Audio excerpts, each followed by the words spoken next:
हंसिका सुआन बोलती हैं हैशटैग आज देवांशु भैया, first of all thank you so much for guiding us, thank you. मैं अभी क्लास 11th में हूँ और दिन में मिनिमम 3-4 और मैक्सिमम 6 घंटे पढ़ती हूँ, पर फिर भी मेरे मॉक टेस्ट में अच्छे मार्क्स नहीं आ रहे, अराउंड 135 आ रहे हैं आउट ऑफ 300, तो मैं क्या करूँ?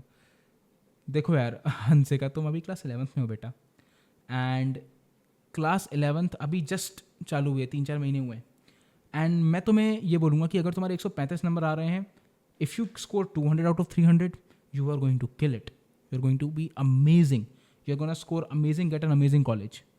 सो तुम ऑलरेडी 135 पर हो, तुम 80 पे नहीं हो। सो आई वुडंट से तुम खराब पढ़ रही हो, मेरे हिसाब से तुम्हें ज़्यादा मॉक टेस्ट देने की ज़रूरत है, बिकॉज 11th जस्ट चालू हुआ है, तुमने 50 मॉक टेस्ट भी नहीं दिए होंगे, तुमने मैक्सिमम 15-20 मॉक टेस्ट दिए होंगे, तो उसके बेसिस पे इट्स वेरी डिफिकल्ट टू जज कि तुम्हारा स्कोर कम आ रहा है। मैं रिकमेंड करूँगा, अगर 6 घंटे पढ़ती हो तो कोचिंग टाइम हटा के पढ़ रही होगी, आई थिंक कोचिंग टाइम हटा के 6 घंटे इज़ अ डिसेंट स्टडी यार। करना है तो इसको 8 घंटे कर सकती हो, बट आई थिंक तुम्हारा जो प्रॉब्लम है वो समय के साथ ही कम होगा, समय के साथ ही सॉल्व होगा। तो keep doing the mock test. Mock test के बाद एक मिस्टेक कॉपी ज़रूर बनाना, बिकॉज मिस्टेक कॉपी जो नहीं बनाता उसका मेरी तरह हाल होता है नहीं, बिकॉज मिस्टेक कॉपी जो नहीं बनाता उसकी रैंक बहुत पीछे रह जाएगी, क्योंकि mistake copy is a place जहाँ पे तुम अपनी सारी गलतियाँ लिख रहे हो, and it is very important for you to remember your mistakes.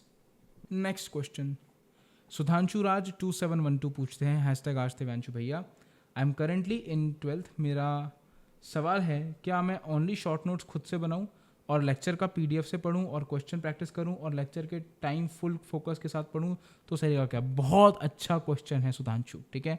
सबसे पहली प्रायोरिटी बताता हूँ क्या है। सबसे पहली प्रायोरिटी है लेक्चर को अच्छे से सुनना, है ना, प्रायोरिटी वाइज चलते हैं, लेक्चर को अच्छे से सुनना, बाकी सब भाड़ में जाए। नंबर सेकंड प्रायोरिटी, खुद के नोट्स बनाना बहुत इंपॉर्टेंट है, but not at the expense of lecture. तो लेक्चर देखा, फिर अपने नोट्स बनाए जैसे बन पा रहे हैं, ठीक है, अच्छी राइटिंग में, खराब राइटिंग में, जैसे भी बन पा रहे हैं, खुद के नोट्स बनाए। उसके बाद शॉर्ट नोट्स भी बनाने हैं, खुद से लिखने हैं। अगर नहीं लिख पा रहे हो तो कोई फार्मूला कॉपी खरीद लो जिसमें सारे एक चैप्टर के सारे फार्मूलाज लिखे हों, but I don't think so it's gonna take you more than 30 minutes to write all the formulas of one chapter, नहीं लगेगा 30 मिनट से ज़्यादा। सो इस तरीके से तुम्हें काम करना है, इस तरीके से प्रायोरिटी वाइज पढ़ना है। सबसे पहली प्रायोरिटी लेक्चर को देनी है। जब तक तुम्हारे भेजे में समझेगा नहीं कंसेप्ट, तब तक तुम्हारा IIT में नहीं होगा। हैशटैग आज देवांशु भैया, भैया मैं क्लास 10th में हूँ और मैं IIT JEE की तैयारी करना चाहती हूँ। मुझे क्लास 10 में 90% प्लस लाना है। मैं अच्छे से स्टडी कर लेती हूँ, मैक्सिमम 10 घंटे self study without school, but मुझे IIT JEE डिस्ट्रैक्ट कर रहा है, कोई टिप दे दूँ? एंड थैंक्स भैया, like your videos. Thank you, आप जो भी हो, बट बेटा मैं तुम्हें ये बोलूँगा कि अगर तुम 10 घंटे पढ़ पा रही हो without school time, you are killing it. IIT JEE तुम्हें डिस्ट्रैक्ट क्यों कर रहा है? क्योंकि तुम्हें IIT JEE को बहुत बड़ा पेडिस्टल पे रख दिया है भाई। अब ये मेरा माइक है ना, अब ये इसका ये नीचे वाली चीज़ है, अब मैं इसको पेडिस्टल पे रख दूँ, सॉरी, अगर इस माइक को मैं पेडिस्टल पे रख दूँ तो ऑफकोर्स मेरी आवाज़ तुम तक नहीं पहुँचेगी। बेकार एग्जाम्पल था, बट समझाने की कोशिश मैं तुम्हें ये कर रहा हूँ कि IIT JEE एक पड़ाव है। तुम्हें प्रोसेस से प्यार करना है, तुम्हें IIT से प्यार नहीं करना है। जब मैं IIT की प्रिपरेशन कर रहा था तो मेरा प्यार था ट्रिग्नोमेट्री, मेरा प्यार था काइनेमेटिक्स, मेरा प्यार था एटॉमिक स्ट्रक्चर, मेरा प्यार था चैप्टर्स और उनके सॉल्यूशंस और कैसे मैं 100% एक्यूरेसी अचीव कर सकता हूँ, कैसे मैं हर मॉक टेस्ट में फुल नंबर ला सकता हूँ। That was my love, because I loved the process. तो तुम्हें अगर ग्रो करना है, you have to love the process. बाकी रहे 90+ आना, मेरे हिसाब से 90 तुमने बहुत कम परसेंटेज बोल दी है। अगर तुम 10 घंटे पढ़ती हो तो 90% से बहुत ज़्यादा ले आओगी। बट हाँ, IIT JEE को एक पड़ाव की तरह देखो, उसको ऐसा मत देखो कि अरे IIT है, मेरे को IIT जाना है, IIT जाना है, फालतू का मतलब उसको फैंटेसाइज मत करो।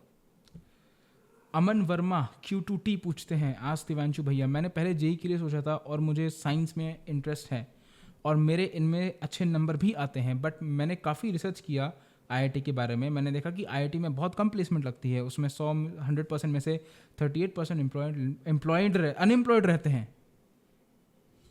क्या सही है ये? अमन वर्मा, बेटा इसका आंसर है यस एंड नो। अब मैं तुम्हें समझाता हूँ क्या होता है। IIT में ना, जब मैं जाता हूँ, जब मैं IIT में गया, बहुत सारे बच्चों का प्लेसमेंट होता है, बहुत सारों को नहीं होता है। जिनका नहीं होता ना बेटा, वो एक्चुअल में प्लेसमेंट डिजर्व नहीं करते थे, और जिनका थोड़ा सा भी पढ़ाई में मन लगता है ना IIT जाने के बाद, उनका बहुत आसानी से प्लेसमेंट हो जाता है। मैं तुम्हें एग्जांपल देता हूँ, जो तुम 38% अनएम्प्लॉयड की बात कर रही हो ना, वो क्या है? मेजॉरिटी बच्चे मेरे जैसे मैंने आईआईटी से प्लेसमेंट नहीं लिया, तो मैं आईआईटी के हिसाब से अनएम्प्लॉयड हूँ। मैं प्लेसमेंट सेल में था, मैंने फिर भी प्लेसमेंट नहीं लिया, तो I am unemployed according to them. कोई बच्चा हायर स्टडीज़ करने जाता है, उसका डेटा भी शायद उन्होंने उसमें इंक्लूड कर दिया होगा। सो यू डोंट नो कौन सा डेटा है ये। उस 38% में वो बच्चे भी हो सकते हैं जो हायर स्टडीज़ के लिए चले गए, वो बच्चे हो सकते हैं जो उन्होंने खुद का बिजनेस चालू कर लिया। Will you say they are unemployed? I don't think so. I think they are doing great in life. But अगर मैं तुमसे बिल्कुल सिंपल सवाल पूछूं, tell me one college in India in engineering which gives a better placement than IIT. There is no college in India which gives a better placement than IITs. Specially top 7 IITs की बात करूँ तो अब तुम बोलो BITS Pilani CS और IIT Palakkad का civil, तो of course there is going to be difference. But in general अगर तुम टॉप ब्रांचेस पकड़ते हो, कोर ब्रांचेस पकड़ते हो, IITs के पैकेजेस, IITs का track brand value, it's unparalleled. तो जिसने भी तुम्हारे दिमाग में डाला है कि प्लेसमेंट कम लगती है, उसको कुछ नहीं पता इंजीनियरिंग के बारे में। क्योंकि अगर तुम मुझसे पूछना भैया कि यार आपने मुझे IIT में बोला प्लेसमेंट कम लगती है, इसके अलावा जाऊँ कहाँ पे? हमें ये नहीं चूज़ करना है कि मुझे ये नहीं चूज़ करना है कि मुझे एब्सोल्यूट में ये चीज़ चाहिए। भाई जो मेरे पास चीज़ अवेलेबल है उसमें जो बेस्ट है मैं उसमें जाऊँगा ना। अब मैं तुम्हारे लिए अब तुम खुद के लिए एक अलग से कॉलेज तो क्रिएट नहीं करोगे कि मैंने खुद के लिए एक ऐसा कॉलेज क्रिएट किया जहाँ पे 100% प्लेसमेंट लगती है, 5 करोड़ का पैकेज लगता है। ये तो नहीं करोगे ना। तो you have to choose what's the best. And IITs के पैकेजेस बहुत अच्छे होते हैं। अगर तुम पढ़ोगे ना, 6 महीने भी पढ़ लिया तुमने, 6 महीने से 9 महीने तुमने अगर प्लेसमेंट के लिए पढ़ लिया, बहुत अच्छी पैकेज लगती है। मैंने मेरे जूनियर को मैकेनिकल का बंदा 30 लाख का पैकेज लेते हुए देखा है उसको मैंने, नॉन कोर ब्रांच में, ठीक है, और 6 से 9 महीने की पढ़ाई में। So it is very much possible. ऐसा ही नहीं है IIT सपना लोगों का, बहुत रीजन है उसके भी। होने के बाद भी अगर तुम्हें डाउट आ रहा है और तुम्हें एक सोल्यूशन नहीं मिल रहा है तो ट्रू मेंटर का इस्तेमाल करो। ट्रू मेंटर क्या है? तुम्हारे लिए तुम्हारे भैया ने एक ऐसा प्लेटफॉर्म बनाया है जहां पे तुम 9th क्लास के बच्चे एक एक्चुअल IITian से, IIT Delhi, IIT Bombay, IIT Kharagpur, IIT Guwahati, IIT Kanpur, India के टॉप IITs के एक्चुअल IITian भैया से इंस्टेंटली कनेक्ट कर सकते हो। इंस्टेंटली मतलब अभी मेरा ये रिमोट है, तुमने बटन दबाया, 20 सेकंड में कॉल पे बात हो जाएगी, 20 सेकंड में चैट पे बात हो जाएगी, क्योंकि वो ऑनलाइन रहते हैं। इंडिया का पहला प्लेटफॉर्म है दोस्त, जहां पे एक एक्चुअल IITian से तुम इंस्टेंटली कनेक्ट कर सकते हो और तुम्हें कोई हज़ारों, कोई 100-500 रुपए देने की ज़रूरत नहीं है। 5 रुपीज़, 10 रुपीज़, इतना अफोर्डेबल रेट से भी बात चालू हो जाती है।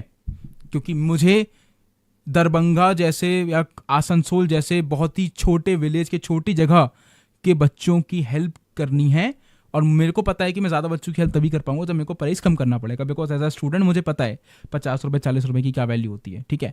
तो अगर तुम्हें कोई भी डाउट आ रहा है, ट्रू मेंटर पे जाके एक एक्चुअल IITian से बात कर सकते हो। लिंक दे रहा हूँ डिस्क्रिप्शन में। दबे अब तुम 30 मिनट्स के सेशन भी एक IITian भैया के साथ बुक कर सकते हो बहुत आसानी से, ओनली एट 149।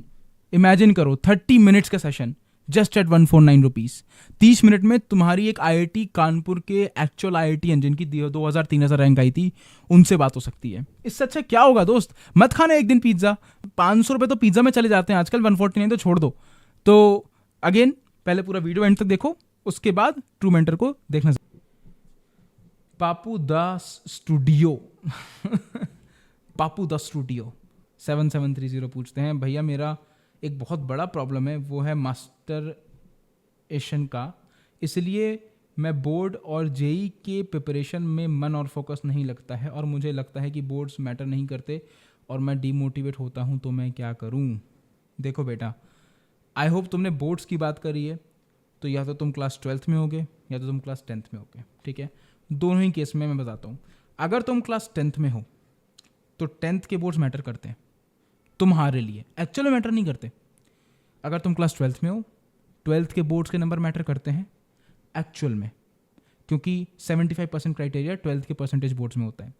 तुम्हें क्या दोनों बोर्ड्स में अच्छा स्कोर करने की ज़रूरत है? Of course yes, you should score high. तो पहला सवाल जो तुम्हारा है, जो थोड़ा लेस ट्रिकी है कि बोर्ड्स मैटर नहीं करते, उसको मैंने क्लियर कर दिया। बोर्ड्स मैटर करते हैं, बोर्ड्स में जितने अच्छे नंबर है उतने लाने हैं। मेरे 10th में 10 CGPA थे और मेरे 12th में 90% थे बोर्ड्स में, तो वो प्रॉब्लम हटा दो। दूसरी प्रॉब्लम पे आते हैं, जो तुमने बोला कि तुम्हें उस चीज़ की प्रॉब्लम है जो मेजॉरिटी बच्चों को होगी यहाँ पे जो ये वीडियो को देख रहे हैं। देखो यार, you have to understand one thing, ठीक है? तुम कोई यूनिक पीस नहीं हो, तुम एक इंसान हो, and this is a teenage of ऑफ योर्स। तुम ऑलमोस्ट 17-18 साल के हो, 16-17-18 साल के। तुम अपनी पीक पे हो टीनेज के, एंड तुम्हारे हार्मोन्स एक तरीके से एक्ट करेंगे, तो ये होगा जो तुम फील करते हो, राइट? हाँ, तुम्हें ये वाला लड़का नहीं बनना है, ये एक लड़का नहीं बनना है तुम्हें। लेट्स से इस लड़के का नाम रख देते हैं हम ए। लड़का ए नहीं बनना है जो मैंने बोला उसको एक्सक्यूज लेके और पड़ जाए सब में कि देखो भैया ने तो बोला था ना कि हम तो ह्यूमन है, हमें तो होता ही है, तो मैं तो और करूँगा ये सारी चीज़ें, डिस्ट्रैक्ट होऊंगा और मैं ये उल्टी सीधी चीज़ें करूँगा। ये नहीं बनना है तुम्हें लड़का ए, तुम्हें लड़का बी बनना है। क्या लड़का बी? कि भैया ने बोला है कि ये सारी चीज़ें नॉर्मल हैं, ये होती हैं, तो मैं इसको जिस पेस पे हो रही हैं मेरे साथ पर्सनली, उस पेस पे होने दूंगा एंड मैं आगे बढ़ूंगा। मेरा मेन फोकस पढ़ाई है, समझे? तुम्हें मैं कैसे समझाऊं? देखो सिंपल सी बात बताता हूँ। तुम्हें पढ़ाई के बीच में डिस्ट्रैक्शन होना चाहिए हो, तुम्हें पढ़ाई के बीच में डिस्ट्रैक्शन होना ठीक है, डिस्ट्रैक्शन के बीच में इतनी सी पढ़ाई नहीं करनी है। तो तुम अभी क्या कर रहे हो? लड़का ए बन गए तो तुम इतना डिस्ट्रैक्शन कर लोगे, पढ़ाई तुसी करोगे। कोई भी बच्चा 100% पढ़ाई नहीं करता, कोई भी बच्चा नहीं करता, ठीक है? सब बच्चे 70-80% एफिशिएंसी से काम करते हैं। It's okay, it is normal, it happens. Should you do it right now? मेरा पर्सनल ओपिनियन मानोगे, if you can control it, it's best for you. नहीं कर रहे हो control, you are going with the flow, fine, forget about it. ध्यान मत दो। जिस चीज़ पे तुमने ध्यान केंद्रित कर दिया अपना, उस चीज़ को तुमने अपना समय दे दिया, उस चीज़ को अटेंशन दे दिया, अब तुम्हारा ध्यान 1 घंटे 2 घंटे वहीं पर है। अब तुम पढ़ाई नहीं कर रहे हो, अब तुम कुछ और ही कर रहे हो। तो ध्यान केंद्रित मत करो। डिस्ट्रैक्ट होना है, ये सब करना है, 5 minute 10 minute, move on to the studies. Primary focus होना चाहिए स्टडीज़ और टास्क्स, ये सारी चीज़ें नहीं। तो अगर होता है ऐसा फील, डिस्ट्रैक्शन फील होता है, इट्स ओके, नेचुरल फो है, करो, आगे बढ़ो, don't think too much about this. I hope तुम्हें थोड़ी सी वैल्यू मिली होगी, आई होप थोड़ा सा तुम्हें समझ में आया होगा कि बेसिकली इसको इतना ज़्यादा सर पे मत चढ़ाना इस बात को, ठीक है? अगर इस वीडियो से तुम्हें वैल्यू मिली है तो यहाँ पे जो लिंक लगा रहा हूँ मैं वीडियो की, उससे तुम्हें और वैल्यू मिलेगी, तो इस वीडियो को चेकआउट जरूर करना।